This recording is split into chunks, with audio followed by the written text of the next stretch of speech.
Muito bom dia, meus queridinhos e as minhas queridinhas. Meu povo, tudo bem? Boa segunda, hein? Boa semana para vocês. Vou começar o vídeo de hoje fazendo um agradecimento. Fechamos agosto com 1 milhão de visualizações. É a média do canal. Então, basicamente, obrigado por fazerem a obrigação de vocês. Tô brincando, pô, agosto é um mês difícil, porque tem 15 dias de agosto ainda de pré-temporada, sem competições. Julho, pelo menos, tinha Copa América e Euro, né? Para garantir conteúdo de futebol, de jogo, que é o que vocês normalmente gostam mais. São os vídeos que fazem mais sucesso. E vídeos um pouco mais frios, com um pouco mais de contexto, em agosto foram bem. Então queria muito agradecer vocês pela ajuda. E pode continuar ajudando, pode dar um like aqui, curtir, assistir até o final, que eu agradeço muito de verdade. Eu fico muito feliz pela parceria que vocês têm aqui com o canal. E vamos continuar.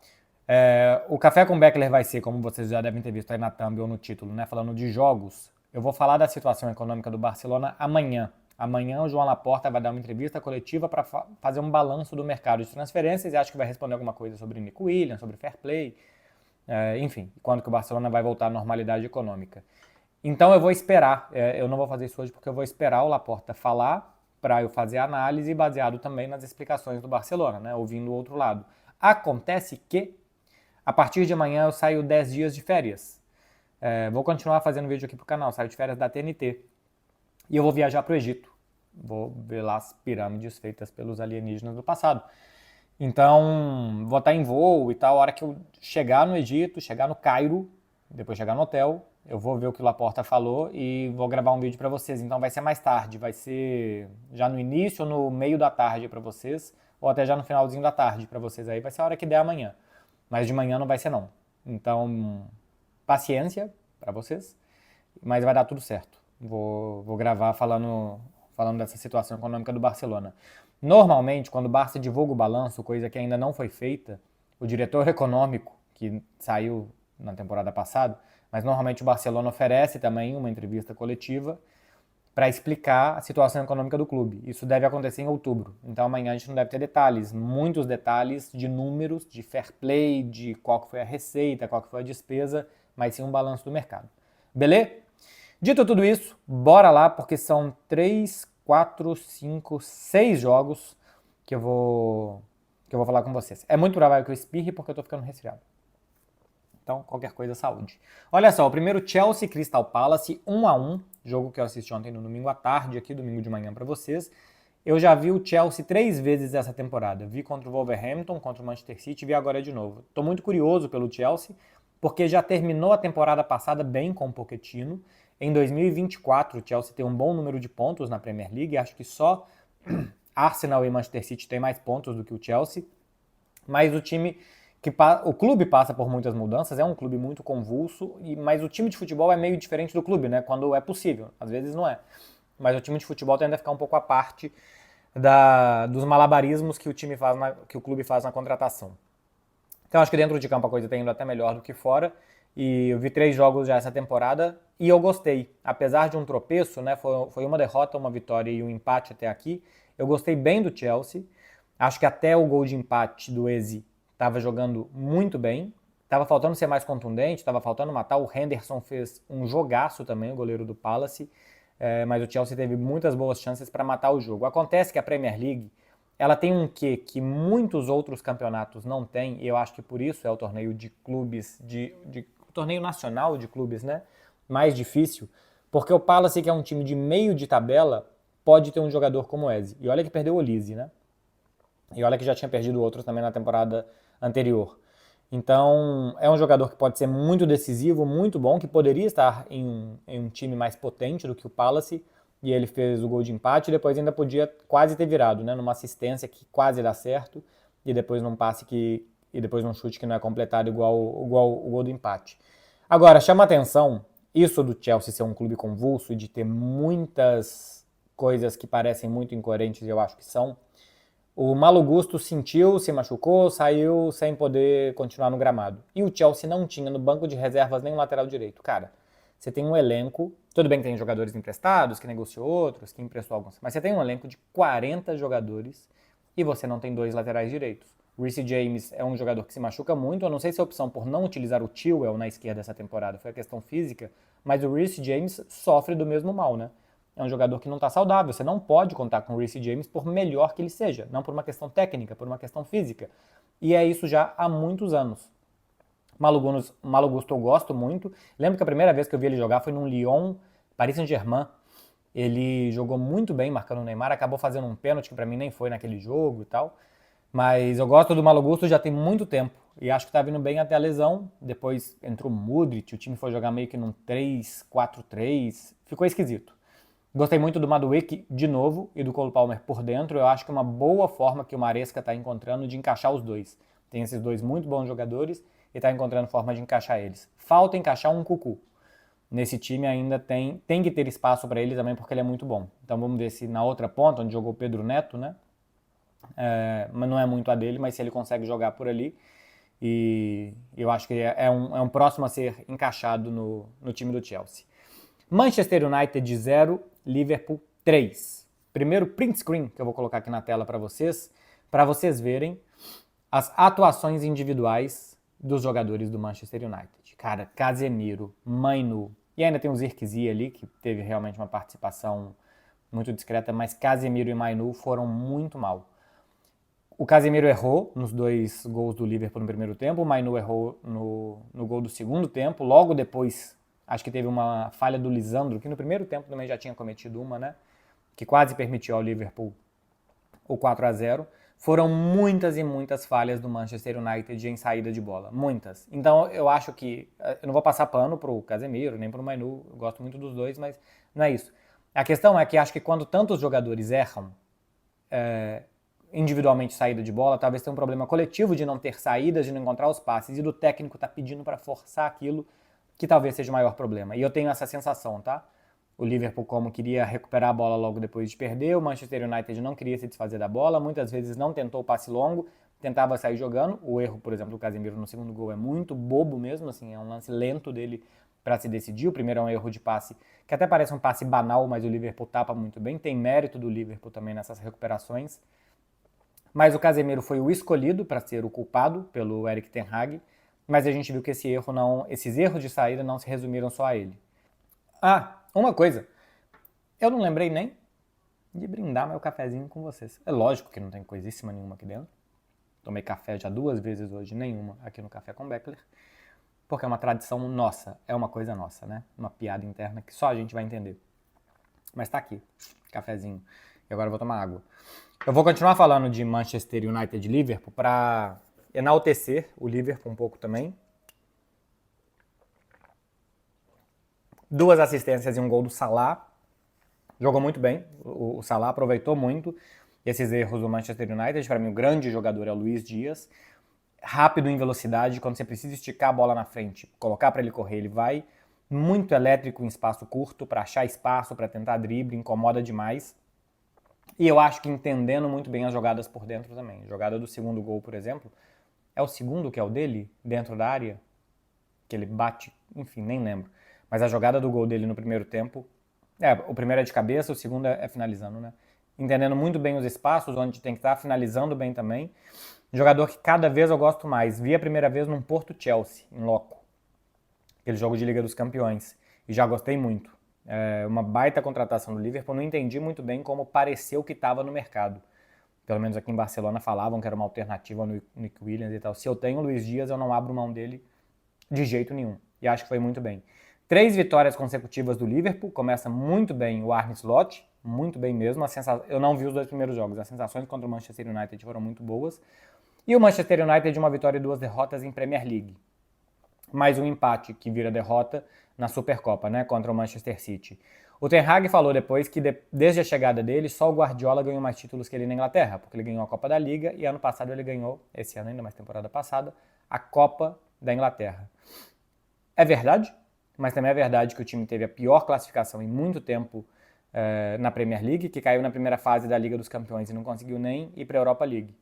Então, eu acho mais negativo do que positivo o trabalho do Ten Hag. Eu acho que a primeira temporada dele foi boa, ele deu uma melhorada no time, e a partir daí ele chegou num limite muito baixo, muito raso, e ele não consegue passar daí. Eu tinha a esperança que com as contratações e com as mudanças de fora do clube esse time pudesse melhorar, talvez ainda possa, mas não tá melhorando, né? Assim, as atuações em jogos grandes e tal são... Contra o Manchester City eu achei que foi melhor, mas agora contra o Liverpool foi muito mal.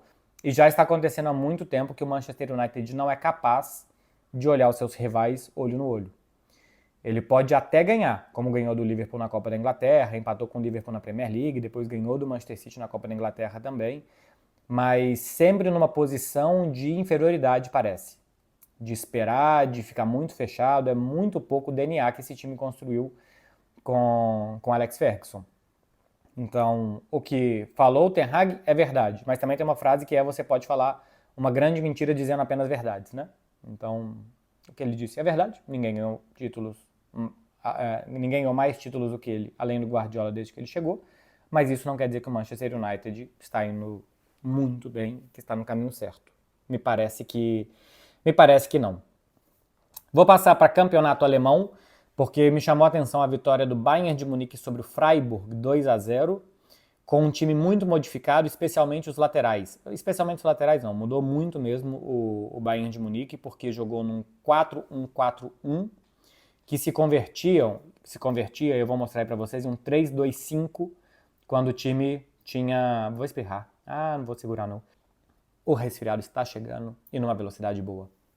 Olha aí, como é um 3-2-5 meio tortinho, né? Eu destaquei aqui o Rafael Guerreiro, enquanto eu espirro outra vez, para mostrar como ele ficou muito mais na defesa do que ele subiu ao ataque. E é um jogador que é até um ponta ou um ala muito ofensivo e que fez função muito defensiva. Por quê? Porque ele é mais defensivo, acho que ele é mais...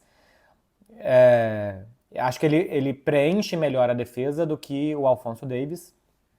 E por isso o Rafael Guerreiro jogou por ali. A ideia, acho que era manter Rafael Guerreiro, os dois zagueiros numa linha de 3, Pavlovic e Kimmich por dentro armando, e 5 jogadores lá na frente. Gnabry de um lado, Matistel do outro, Olise e Musiala por dentro e o Harry Kane como 9. Funcionou relativamente bem. Eu acho que o Bayern de Munique não gerou tanto, é uma formação que normalmente você gera muitas ocasiões, controlou razoavelmente bem o jogo. Olha aí, as zonas de ação, 28% no terço de defesa do Bayern, 46% no meio, 26% no terço de defesa do Freiburg. Acho que o Bayern não conseguiu empurrar muito o Freiburg para sua defesa.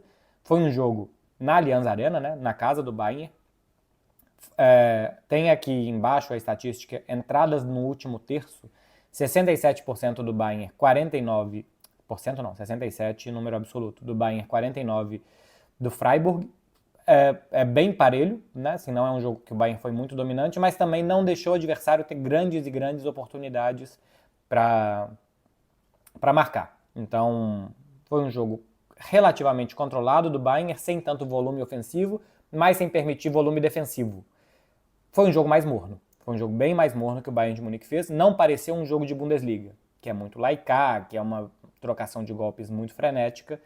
Pareceu mais um jogo guardiolista, do Manchester City, por exemplo, do que um jogo de Bundesliga. O Kompany é filhotinho de Guardiola, né? É um desses técnicos inspirados no Pep. E talvez seja essa a intenção dele no Bayern de Munique. Um time que talvez não vai gerar tanto, mas que vai controlar e que não vai permitir que o rival gere tanto também. 2 detalhes de lances capitais. O pênalti do Bayern de Munique. Na semana passada teve um lance muito parecido de mão na bola depois de uma cabeçada do Harry Kane e não foi marcado pênalti. Dessa vez foi. Daqui a pouco eu vou falar sobre mais mãos no jogo do Real Madrid.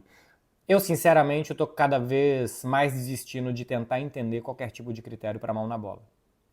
Porque todo ano muda. Parece que cada país adota um perfil diferente e uma diretriz diferente para quando se marcar e quando não se marcar. Na semana passada na Alemanha foi muito parecido no Bayern de Munique contra o Werder Wolfsburg, né? Contra o Wolfsburg. E dessa vez foi marcado. Eu não entendo. Eu sinceramente não entendo. Hoje, quando a bola bate na mão de um jogador dentro da área, eu não sei te dizer se o pênalti deve ser marcado ou não. Não sei que esteja muito aberto, que seja absurdo, mas até hoje eu não entendo por que o do Cucurella não foi marcado nas quartas de final da Euro contra a Alemanha, por exemplo. Eu sei que existe uma explicação, que o braço tá para baixo, que é a posição natural, mas, pô, tem vários que são marcados assim. Esse do Bayern de Munique contra o Freiburg eu marcaria, mas eu também marcaria o da semana passada. Então, assim, eu sinceramente, eu sei que a minha função como jornalista é vir aqui e explicar para você quais são as diretrizes, a orientação e a regra. Mas eu não entendo mais nada. Eu tô quase desistindo. Esse era um ponto. E o segundo ponto, o Thomas Müller. 710 jogos com a camisa do Bayern. Jogador que mais vezes vestiu essa camisa pesadíssima. Cara, 710 jogos para um jogador de linha no Bayern de Munique é muita coisa. Ele passa o Sepp Maier, que era um goleiro, né? Então, assim, um jogador de linha mais complicado que chegue a essa marca. Normalmente tem menos longevidade de carreira, perde mais a posição do que o outro, fica mais no banco de reservas. Acho que também está mais sujeito a lesões que goleiros. Mas o Thomas Müller chegando a 710 jogos com um golaço. O domínio dele orientado para bater de esquerda. Eu não acho um jogador ruim, eu acho que é um jogador pouco estético e que as pessoas falam que é ruim. Porque ele não tem muito trejeitos normais de um jogador. Mas esse domínio dele e batendo com o pé ruim para fazer o segundo gol do Bayern, se é o Iniesta que faz, cai o mundo. Mas como é o Thomas Müller, que parece meio desengonçado, não se dá tanta bola. Se fosse o Iniesta e cair o mundo, eu acho que é correto mesmo, é para cair o mundo, no bom sentido, né? Esse perfil é contra a queda do mundo. Mas o Thomas Müller, de vira e mexe me chega a pergunta, jogador subestimado e tal, é o Thomas Müller. O Thomas Müller é um jogador muito subestimado para o que ele é. Jamais eu direi, talvez eu já tenha dito, mas eu acho que é errado dizer, que é o melhor jogador ruim do mundo. Ele é muito bom, ele é excelente. Ninguém é 710 vezes selecionado para jogar no Bayern de Munique sendo um jogador ruim. Enfim, sendo um jogador nota 6. Ele é muito, muito bom. Passando para campeonato espanhol, Girona 2-0 no Sevilha. Girona é time Champions, assisti. Bryan Gil começando a dar resultado na esquerda, já tinha ido bem contra o Osasuna, foi de novo bem contra o Sevilha. Mesma mentalidade do Girona da temporada passada, quer empurrar o rival para trás, quer entrar com muita gente na área, quer ter opções de cruzamento ou de entrar tocando. Foi bem o Girona contra o Sevilha, já tem 2 vitórias, um empate e uma derrota no Campeonato Espanhol. Perdeu para o Atlético de Madrid, quando pegou um adversário mais duro, realmente não resistiu, mas é um time em reformulação e talvez precise ainda de um tempo para carburar os motores melhor. Olho no Sevilha, hein? Só 2 pontos em 4 jogos, já tem muita pressão em cima do Garcia Pimenta. Sevilha que passou anos sendo um time de contra-ataque, de futebol direto, tenta mudar a mentalidade para esse ano, mas a sensação que eu tenho é que o Garcia Pimenta não tem pincel para pintar esse quadro. Então é muito difícil, ele não tem elementos para fazer o tipo de jogo que ele quer. Fica aqui uma pergunta para vocês responderem no comentário, eu falei aqui de pincel e quadro, se vocês já tomaram alguma pintada hoje. Que desnecessário. Real Madrid 2-0 no Betis, meu povo. Sobre jogo, achei que o Real Madrid teve muita dificuldade de entrar tocando na defesa fechada do Betis em muitos momentos da partida. Logo no início permitiu que o Abde finalizasse uma cabeçada sozinho dentro da grande área, que o Real Madrid, que se defendeu tão bem na temporada passada, acho que tem permitido muito aos seus rivais que ataquem dentro da área com muito perigo. Gostei do Valverde. Gostei bastante do Fede Valverde. Acho que ele deu um passo à frente. Deu um passe maravilhoso para o Mbappé, mas as quebradas de linha dele foram muitas vezes em condução, que é a característica dele. Mas ele ajudou mais no ataque e eu acho que ele leu muito bem o que o jogo precisava. Para mim foi muito bem o Fede Valverde. Vitor Roque entrou aos 12 do segundo tempo, teve uma finalização, uma cabeçada sem muito perigo, deu 5 passes certos dos 6 que ele tentou. 4 deles foram para trás, mas deu um bom passe, que é considerado um passe-chave. E teve, para mim, uma atuação discreta ainda. Mas pelo menos no Betis ele vai jogar mais, né? Então a gente vai poder avaliar melhor o Vitor Roque a partir de agora. Acabou de chegar, nenhuma semana inteira de treinos e tal. Então, beleza, jogou mais do que 30 minutos contra o Real Madrid no Bernabéu. A partir de agora, vamos começar a avaliar o Vitor Roque, bem diferente daquela primeira temporada do Barcelona. Vocês sabem muito bem, porque eu falei aqui, que para mim não tinha avaliação sobre ele. Cara, antes dele jogar, eu falei, essa temporada não pode avaliar. Não pode avaliar o contexto inteiro, que eu já expliquei 1 milhão de vezes aqui pra vocês. Então, a partir de agora, sim, a gente pode avaliar o Vitor Roque. E ontem foi discreto. Mas tem esse contexto ainda de uma semana de treinamentos. Endrick entrou aos 45 do segundo tempo, praticamente no lugar do Rodrigo. E foi bem aproveitado na característica dele. Jogou entre os zagueiros, arrancada, uma finalização. Quase fez já o seu segundo gol no Real Madrid. Mas gostei que o Ancelotti explora o que o Endrick tem de melhor, essa entrada entre os defensores em velocidade. A partir daqui, meu povo, eu vou fazer algo que eu odeio, mas não sei se é aí no Brasil, mas aqui está repercutindo muito lances de arbitragem de Real Madrid Betis. Eu acho que está repercutindo muito, porque o pênalti em cima do Rodrigo não é, do Vinícius, perdão, não é pênalti, assim, claramente ele se joga, espera o contato, já está caindo e é insuficiente o que o goleiro do Betis tromba ali no Vinícius, mas eu vou mostrar antes, lance a lance. E eu devo espirrar ainda algumas vezes aqui, porque eu tô quase. 2 minutos de jogo, tem esse lance do Courtois, acho que é com o Rubial, centroavante do Betis. O Courtois domina mal, vai despejar a bola para a linha lateral e tem esse choque entre os dois. Muita gente aqui em Barcelona chiou, porque contra o Rayo Vallecano teve um gol anulado do Barcelona, porque o Condé tocou o pé do seu adversário no início da jogada, foi marcada a falta. Fala, pô, se marcou falta lá, tinha que marcar falta aqui, tinha que ser pênalti pro Betis. Eu não teria marcado a falta do Condé, eu disse aquele dia, né? É marcável, tem ali e tal, pra mim a bola já nem estava em disputa, eu não teria marcado a falta do Condé, mas naquele jogo também, se era pra marcar a falta do Condé, era pra dar o pênalti no Dani Olmo. Porque foi um lance muito mais... de um choque muito mais intenso do que o do Condé. Mas beleza, era interpretativo. Aqui, pra mim, tem uma grande diferença. Aqui, pra mim, não é pênalti do Courtois. Tem, pra mim, uma grande diferença, que é o Courtois toca a bola, já está com o pé no chão, e é o jogador do Betis que acerta o Courtois. Antes de qualquer coisa, gente, eu sei que foto é a pior forma de analisar um lance, tá? Eu sei que o frame, que a câmera lenta, que tudo isso muda muito a percepção. É o que dá pra eu usar aqui. Porque eu não posso usar os lances do jogo. Não tenho os direitos, La Liga é que tem, e eu não posso usar. Enfim. Pra mim isso daqui não é pênalti, porque eu tentei pegar o melhor frame possível. O pé do Courtois já tá no chão e é o pé do jogador do Betis que acerta o pé do Courtois. Pra mim, lance normal. No segundo tempo, o Vinícius reclama muito, e eu acho que ele corre o risco de tomar um cartão besta, porque ele aplaude o árbitro, é porque o árbitro não viu, irônico, reclama muito o Vinícius. Desse lance daqui. O cruzamento do Vinícius, a bola bate na mão do camisa 3 do Betis, que está correndo, está em posição natural, o braço está relativamente junto ao corpo, um pouquinho aberto, e é o que eu falo que eu não entendo. Para mim, não é pênalti, mas se marcar, é normal marcar.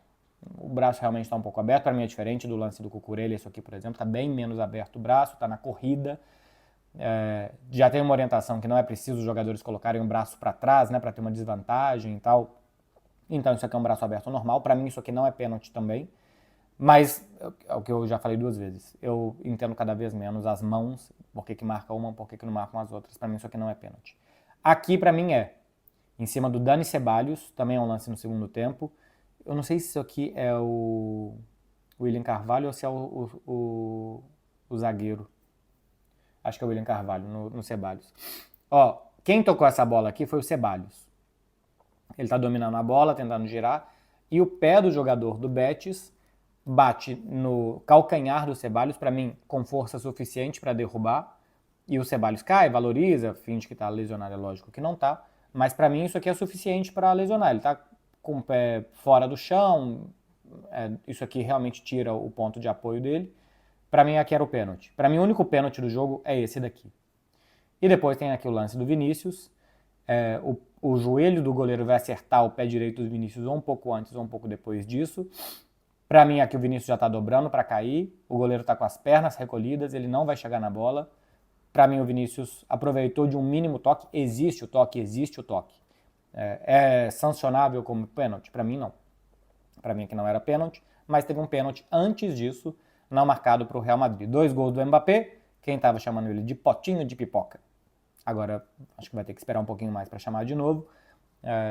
Bateu um pênalti que o Vinícius deixou para ele, né? O Vinícius apontou para o Mbappé, falou para ele cobrar, depois na zona mista o Mbappé falou, não estou chegando aqui querendo forçar nada, pegar a bola para bater pênalti. Eu não sei se foi uma resposta normal ou se foi um recado porque acontecia no Paris Saint-Germain, mas o fato é que o Vinícius deu um bom gesto de permitir que o Mbappé cobrasse e fizesse o segundo gol dele no jogo.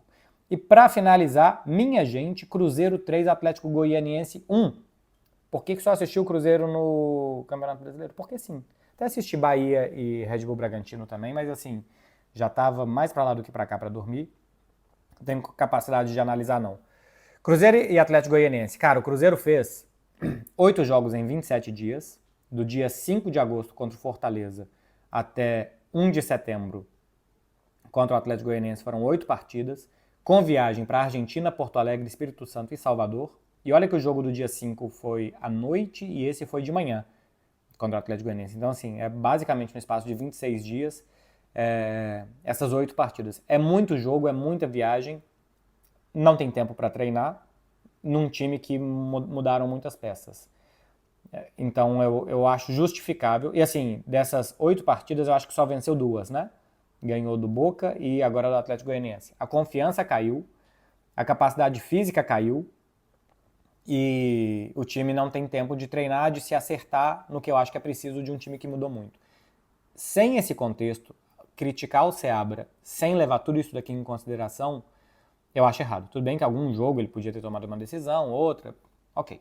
Mas no macro, por que o Cruzeiro está jogando mal? Sequência de jogos, muitas mudanças, muitas viagens e pouco tempo para refazer um time que estava prontinho. O time do Cruzeiro estava prontinho no início do campeonato, jogando bem e mudou muito. Jogo muito importante para o Caio Jorge ganhar alguma confiança, com assistência com gol. Jogadaça do Matheus Pereira no terceiro gol. Estava muito tempo precisando fazer de novo uma jogada dessas. Agora tomou o terceiro amarelo, vai desfalcar o time no próximo jogo e vai poder dar uma leve descansada, né? Se bem que acho que ele já não jogou contra o Inter, né, em Porto Alegre. O Matheus Henrique fez mais um gol. Já tinha marcado contra o Boca, Fortaleza e agora marcou de novo, né? Já são 3 gols dele. Eu acho que o Matheus Henrique pode ajudar. Para mim, dos reforços, é ele que tem que jogar, por enquanto. É porque o time já mudou tanto que para voltar todo mundo que estava também, eu não sei se vai voltar do jeito que estava. Enfim, contratou os caras, era para jogar, né? Então, estão jogando. Mas para mim, o Matheus Henrique é quem melhor se adaptou ao time até aqui. Eu gostei no segundo tempo quando entrou primeiro o Japa, né? Depois saiu machucado, Lucas Silva e Vitinho. O Lucas Silva não me paga nada pra falar aqui, tá? Nem me conhece, basicamente. Não sei se me conhece, mas eu acho que não. E eu sei que a lentidão dele, o ritmo dele, às vezes não é bom pro time. Mas também o ritmo que ele dá e o controle que ele dá e os poucos passes que ele erra, de vez em quando tocar pro lado é importante. E eu acho que ele faz isso bem. Tem boa leitura, bom timing, acho que ele tem boas ajudas, ele chega perto do jogador que está com a bola numa situação difícil, recebe bem, orienta bem para dar continuidade nas jogadas, deixa o time menos acelerado, faz o time perder menos a bola. Quando o Lucas Silva saiu do time, eu achava que realmente ele não estava bem, mas eu acho que a saída dele piorou o time do Cruzeiro. Também, assim como eu acho que as saídas do Verón e do Arthur Gomes também pioraram. Para a entrada de Lautaro, de Caio Jorge, depois do Dineno e tal. Enfim. Mas eu acho que o ritmo que o Lucas Silva dá e as ajudas que ele dá faz o Cruzeiro ir avançando pouco a pouco e ocupando mais o campo do adversário. O Vitinho eu também gostei, acho que entrou um pouco mais leve nesse jogo. Foi um muito mau jogo do Cruzeiro, segundo tempo um pouco melhor, mas o primeiro tempo muito ruim. Rentabilizou praticamente tudo que criou, né? Assim, os 2 gols do primeiro tempo foi basicamente o que teve, e no segundo tempo essa boa jogada. Então, pelo menos conseguiu uma boa conversão para vencer, mas, cara, o Cruzeiro finalizou 11 vezes, o Atlético Goianiense 17, o Cruzeiro teve 49% de posse de bola, o Atlético Goianiense 51%. Não teve nem controle nem se defendeu bem. Contra o último colocado, acho que segundo ou terceiro pior ataque do campeonato do Atlético Goianiense, com todo respeito à galera do Dragão, o Cruzeiro só venceu porque era o pior time do campeonato.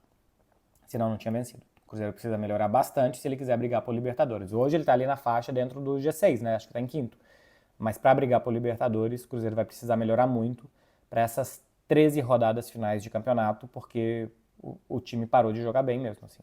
Não sei se agora vai ter mais tempo, um pouco mais de tranquilidade, data FIFA, respirar, colocar a cabeça no lugar, redescobrir forma de jogar. A vitória acho que foi importante para ganhar confiança. Muito melhor fazer tudo isso depois de ter vencido do que não. Mas precisa jogar bem de novo se quiser brigar. Meu povo, é isso daqui, hein? Mais de 20 minutos de café para vocês, sem absolutamente nenhum café, analisando campeonato inglês, espanhol, alemão e um pouquinho de brasileirão também. Até amanhã, muito possivelmente amanhã. Pô, se eu não gravar amanhã vai ficar difícil, porque depois tem pirâmide, tem templo e tem coisa de morto faraó e depois tal. Vai ficar difícil, mas amanhã, como amanhã não tem programação, é chegar, descansar, jantar com Dona Clarota Albuquerque e gravar esse vídeo para vocês, que eu vou tentar ter 20 minutinhos ali para fazer isso. 20 minutinhos entre ver o que o Laporta falou e mais um pouquinho para gravar. Não espero que seja um vídeo de 20 minutos. Não. Então, faça favor, se vocês chegaram até aqui, de deixar um like para me ajudar, de se inscrever no canal, de deixar um comentário também. E, de novo, muito obrigado pelo mês de agosto, que foi muito bom. Nem esperava tanto. E tomara que setembro seja ainda melhor. Beijo para vocês, gente. Boa semana. Com muito juizinho.